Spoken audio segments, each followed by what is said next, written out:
tiene trabajo. O sea, que le ha perdido el trabajo, son trabajadores independientes que pueden tener, digamos, sus ladrillos que a través del tiempo han levantado, de uno, dos o tres, pero que en el fondo tienen familia, tienen niños, pero no tienen qué comer. Sobre eso también ha hablado hoy el presidente Vizcarra y lo que ha señalado es que solamente el 25% de los hogares están en planilla, o sea, siguen recibiendo algún tipo de ingreso. Hablamos del 75% que no está recibiendo. Para ellos, ha hecho anuncios el día de hoy, vamos a explicarlo, vamos también a analizarlo con Omar Mariluz. ¿Quién mejor? Omar, bienvenido. Mónica, ¿qué tal? Muy buenas tardes. Sí, el presidente de la República ha dado ya varios detalles sobre lo que ha denominado el bono universal. ¿Qué es en realidad extender este apoyo que se estaba dando a las familias más vulnerables? En principio se empezó con las familias pobres, las pobres extremas, un puñado de trabajadores independientes, pero se ha cambiado el enfoque a buena hora, y el enfoque es el siguiente, ¿no? Claro. Se ha mapeado, y era más fácil mapear en realidad a aquellas personas que son trabajadores dependientes, trabajadores en planilla, trabajadores que siguen recibiendo su ingreso. Eso es muy fácil de mapear porque están las cifras de la planilla. Además les depositan en un banco, saben que están ahí, reciben sueldo, están formalizados, digamos, ¿no? Exactamente. Entonces, entendiendo eso, mapeados a las personas, a las familias que todavía reciben ingresos, que son 2.2 millones según la data que ha presentado el presidente de la República, se tiene identificado y esperamos, y esa es una de las grandes preguntas. ¿Ya se ha identificado esas familias? Bueno, el presidente dice que hay 6.8 millones de familias en el país que en este momento no están recibiendo ningún tipo de ingresos.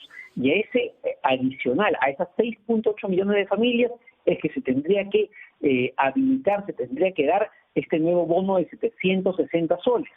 Varias preguntas al respecto, porque lamentablemente, y eso hay que decirlo, y RP preguntó al respecto, la modalidad en la que se hacen las conferencias no permiten las repreguntas, no permiten mayor claridad sobre varios temas, y este bono de 760 es uno de las necesita precisiones, y ahí pues habría que pedirle a la ministra de Economía, a los ministros correspondientes que nos hagan precisiones, porque el problema es la operatividad para poder llegar a esa cantidad de gente, Omar. No, y además, Mónica, a ver, hablamos ya de que el 26 de abril se van a cumplir 42, ¿verdad? 42, 43 días de estado de emergencia. Sí. En ese tiempo, en teoría, 4.5 millones de familias debieron haber recibido 760 soles. Ojo, 4.5 millones de familias. Claro. Hay un restante que ha identificado el presidente para llegar a 6.8 millones de familias. Estamos hablando de que se va a extender el estado de emergencia por 2 semanas más.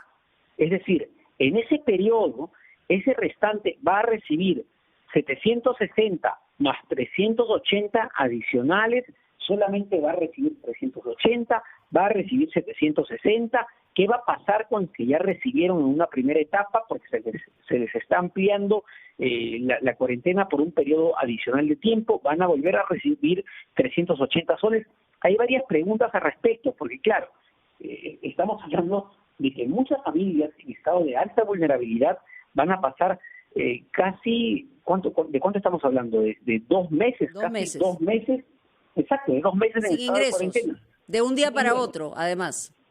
Exactamente. Si hablamos de 2 meses, y en base a los cálculos que ha hecho el gobierno, no hablaríamos de solamente 760. Tendríamos que hablar de 2 bonos de 760 soles. Es decir, que el apoyo tendría que ser mucho mayor.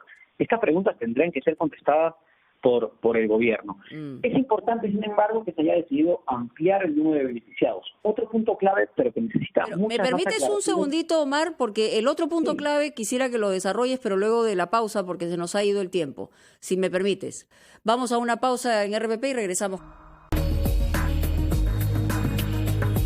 RPP, regresamos contigo, Omar Mariluz. Había que ampliar este comentario económico porque ha tomado gran parte también de la exposición del día de hoy el presidente Vizcarra en Palacio de Gobierno.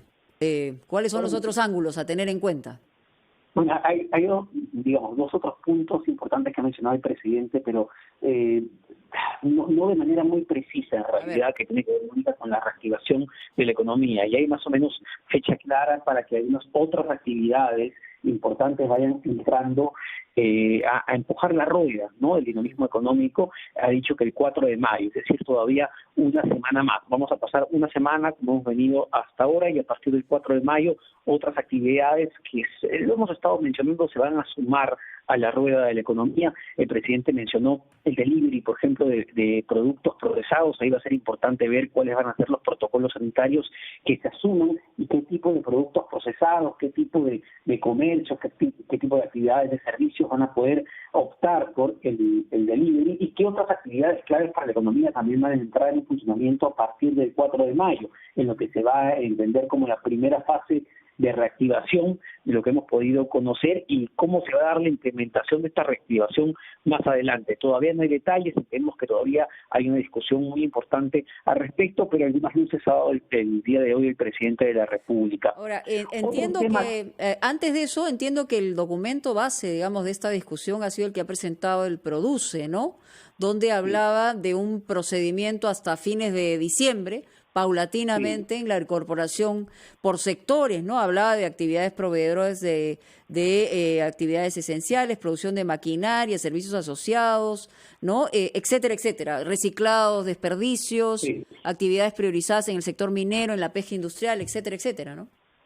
Sí, hablaba hasta de 4 etapas, ¿no? 4 fases y se iban a ir sumando en la medida del tiempo estas actividades, primero las que son proveedoras de actividades esenciales, el sector construcción también en una siguiente etapa, y muy al final, pero muy al final, ya casi para fines del 2020, las actividades que tienen que ver con el entretenimiento, con los restaurantes, es decir, volver a esa normalidad, si la podemos llamar de alguna forma, y que si no sabemos si vamos a volver a ella, y que va a depender en realidad ¿quién va a llegar a ella? ¿O no? Sí, una vacuna. Otro punto importante que ha generado mucho debate en las redes sociales y debate en los últimos días tiene que ver con esta propuesta que se hizo de un impuesto a la riqueza, establecer un impuesto a los más ricos, entiendo, al Los sectores de izquierda están muy entusiasmados con eso, ¿no? Bueno, yo escuché al presidente, escuché a la ministra de Economía, desde mi punto de vista han sido bastante crípticos al respecto, es decir, no han dado un anuncio muy directo, han dicho que van a pedir facultades al respecto al Congreso de la República para tomar medidas al respecto, una especie de impuesto solidario. No estoy diciendo que estoy en contra o a favor. No, sino que no está clara la cosa todavía, o sea, todavía no se puede hablar de un impuesto para los ricos, digamos. Exactamente, porque en temas tributarios hay que ser muy cuidadosos al momento de que hablamos de cambios en este sistema y ver a quiénes estamos afectando efectivamente. Entonces, sí me gustaría conocer más a detalle qué es lo que se está pensando en el Ministerio de Economía y sobre todo, hay proyecciones de recaudación al respecto en qué se va a usar ese dinero y cómo se va a usar ese dinero. Simplemente un dato que hoy día recogí el diario Gestión, Mónica. El presupuesto que se envió, por ejemplo, a los gobiernos regionales, a los gobiernos subnacionales, se ejecutó para el COVID-19, se ha ejecutado apenas la cuarta parte. Estamos viendo que hay un problema gravísimo y estructural de capacidad de gestión de recursos. Muy bien. Es un problema central. Perfecto. Además, recordar que somos solamente el 15% los que mantenemos tributariamente el país. Hay que tenerlo en cuenta y este sería un buen momento para ver de qué manera se puede formalizar un poco mejor eso y redistribuirlo en términos mucho más justos, ¿no? Gracias, Omar, por estar con nosotros. 2:55.